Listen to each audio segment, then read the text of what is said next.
Isang bahay, may kakaibang amoy. Nang tinignan ng mga pulis ang bahay, nagulat sila sa nadiskubre. Yo, what's up guys? It's Clark TV here. Talaga namang mababahala ka kapag may naamoy kang di kaaya-ayang amoy na nanggagaling mula sa iyong kapitbahay.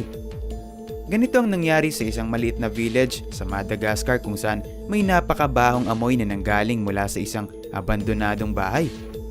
Iniisip ng mga residente kung paano sila makakapasok sa abandonadong bahay para matuklasan kung ano ang nagiging problema. Pwede silang pumasok sa loob, ngunit illegal ito at idagdag pa ang sobrang tinding amoy. Hindi din nila magawang matawagan ng mga pulis nung una dahil baka pagtawanan lamang sila ng mga ito sapagkat wala silang matibay na ebidensya. Buong akala nila ay abandonado ang bahay. Ngunit isang araw ay nakita nila na may mga taong naglalabas-pasok mula dito. Talaga namang nagulat ang mga residente na may mga taong kayang tiisin ang mabahong amoy na nagmumula sa bahay na ito. Napaisip ang mga residente kung ano kaya ang nasa loob ng bahay na ito para may mga taong maglakas loob na maglabas-pasok dito. Ang nakakapagtaka pa ay makalipas lamang ang ilang araw ay nawala ang mabahong amoy at naipagpatuloy na ng mga residente ang kanilang regular na gawain. Akala nila ay maayos na ang lahat. Ngunit isang araw ay bumalik na naman ang mabahong amoy at naging mas matindi ito.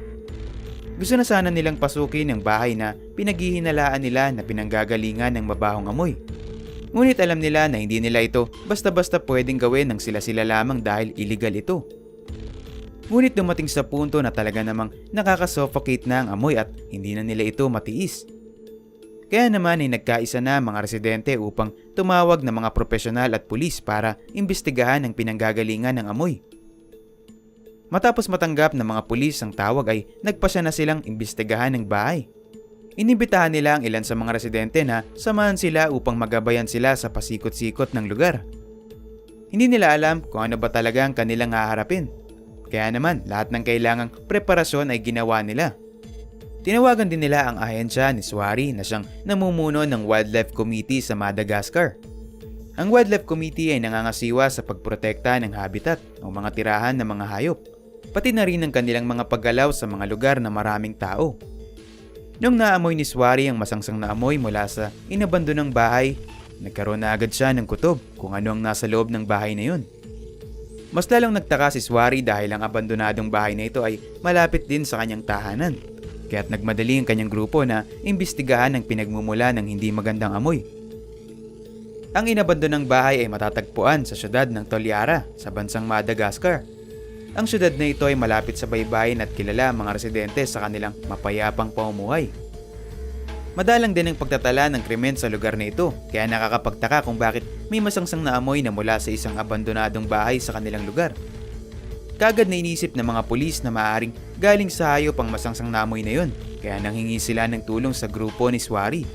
Ang Wildlife Committee na pinamumunuan ni Swari ay marami nang nakitang mga kaso na dulot ng mga hayop. Laging tinatawagan ng pulis ang grupo ni Swari para sa mga kaso tulad ng paghahanap at pag-aalaga ng mga inabandonang kuting hanggang sa pagtaboy ng mga agresibong hayop sa syudad. Ngunit ngayon lang nakatanggap ng ganitong kaso sila Swari na kung saan merong masangsang na amoy ang kailangang imbestigahan. Ito rin ang unang pagkakataon na nakaamoy si Swari at ang kanyang grupo ng ganitong klase ng amoy lalo na't galing pa ito sa isang bahay. Pinasok nila ang bahay nang walang kaalam-alam kung ano ang makikita nila sa loob. Aminadong kinakabahan sila Swari at ang kanyang grupo dahil mas malakas ang masangsang na amoy noong sila ay nakapasok na sa bahay. Maliban sa napakabahong amoy na nanggagaling sa loob ng bahay ay mukha namang normal ang bahay kapag tinignan ito sa labas. Kaya naman di paghihinalaan na may tinatago pala itong sikreto. Napakatahimik din sa loob ng bahay na ito at ang lahat ay nagtataka kung bakit may mag-aabandona ng napakagandang bahay na katulad nito. Dahil dito ay tinignan nila kung ipinagbibili ba ang bahay ngunit hindi naman pala ito binibenta. Noong mapasok na ng mga pulis at eksperto ang loob ng bahay, ang ilan sa kanila ay nahilo pero wala silang ibang magawa kundi halugugin pa ang bahay para malaman kung anong sikreto nito. Lahat sila ay nagtatanong kung ano ba ang posibleng pinagmumula ng amoy nito. Ang inisip ni Swari ay dumi ito ng hayop ngunit kailangan muna nila itong makita bago nila ito makumpirma. Nagtagal pa sila sa loob ng bahay at sa puntong yun ay halos siguradong sigurado na si Swari na sa hayop ang binanggagalingan ng amoy. Tanging hayop na natrap sa loob ng matagal na panahon lamang ang kayang maglabas ng ganong klase ng hindi magandang amoy. Ngunit kailangan muna nilang mapatunayan na walang taong naninirahan sa loob ng bahay. Kung titingnan ang interior ng bahay, walang tao ang kayang tumira dito sa mahabang panahon. Sira-sira ang loob nito at napakadumi at habang naglalakad sila papasok ay may narinig silang tunog. Hindi ganun kalakas ang ingay ngunit sapat na para marinig nilang lahat. Ang ingay pa lang yon ay nagmula sa ibang tao sa loob ng property. Dahil dito ay mas lalo pang naguluhan ng mga pulis kung ano ba talaga ang nangyayari sa loob ng bahay. Nang makarap nila ang iba pang tao ay may dala mga ito na pala. Mabilis silang naguhukay ng mga butas at may mga malalaking bagay na nakapalibot sa kanila upang walang makapansin sa kanila. Nang tinanong sila ng mga pulis kung ano ang ginagawa nila ay kumilos sila ng hindi normal. Ibinaba kasi nila ang kanilang mga pala na para bang guilty sila sa kanilang ginawa. Dahil dito ay nakutuban ng lahat na may tinatago ang mga ito. Hinalughog nila ang bawat kwarto sa loob ng bahay. Lahat ng interior ng bahay ay sira-sira. Napansin nila na tila ba gumagalaw ang lapag sa ibang bahagi ng bahay kaya nagpasya silang tanggalin ito. Dito na diskubre nila na nakalapag ang napakadaming tortoise o pagong na pinagsisiksikan sa mga kwarto. Halos bawat sulok ng lapag ay may nakalapag na pagong at kung saan man sila ay umapak, mayroong pagong sa ilalim ng paa nila. Nabatid din ni Swari na hindi lang ordinaryong pagong ang mga nakalapag sa mga kwarto. Ito ay mga radiated tortoise na isa sa mga endangered species na mga pagong. Ibig sabihin nito ay kakaunti na lamang ang radiated tortoise na matatagpuan sa buong mundo.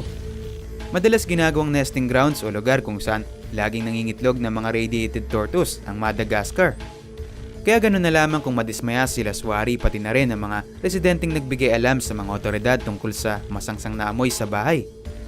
Halos 10,000 na pagong ang natagpuan nila Swari at karamihan dito ay halos ilang araw nang hindi nakakainom ng tubig, marami ang may sakit at ang iba ay nagkakaroon na ng impeksyon dulot ng kanilang pagkakakulong sa isang mainit na kwarto. Kagad na tumawag ng tulong sa mga veterinaryo ang grupo nila Swari. Ngunit tirap din ng mga veterinaryo na sagipin ng halos 10,000 na pagong.